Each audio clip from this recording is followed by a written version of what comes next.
Great day to have James Ramelli on our show. James Ramelli is with KeenOnTheMarket.com. Hello, James. Good morning. So, James, here we are with positive economic news coming out about the housing market. Is it a good time to buy the home builders or a bad time?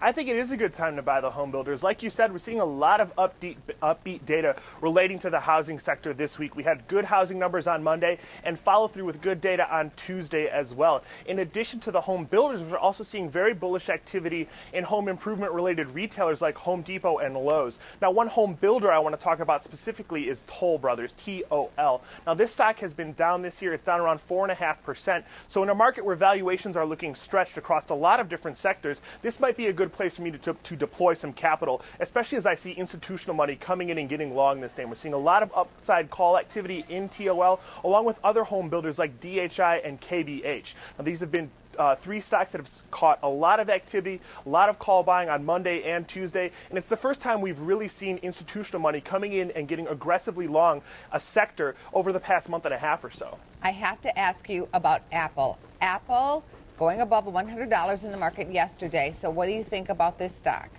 Right, so Apple traded north of 100 during Tuesday's session, and I think this is pretty typical price action that we tend to see going into the release of a new phone. The iPhone 6 is supposed to come out in September, and generally we see Apple trend higher into that release, but then we tend to see it cool off once the phone comes out, and then we kind of wait on the sales numbers and see just how strong the demand is for that phone. We are seeing a lot of upside call activity, traders selling long call positions that they had on and buying more aggressive price targets, so I do think that the trend is going to continue higher through September and maybe into the next month out. However, I do not want to get aggressively long Apple until I see some sales numbers on this new phone and see exactly what the demand for a larger format phone might be.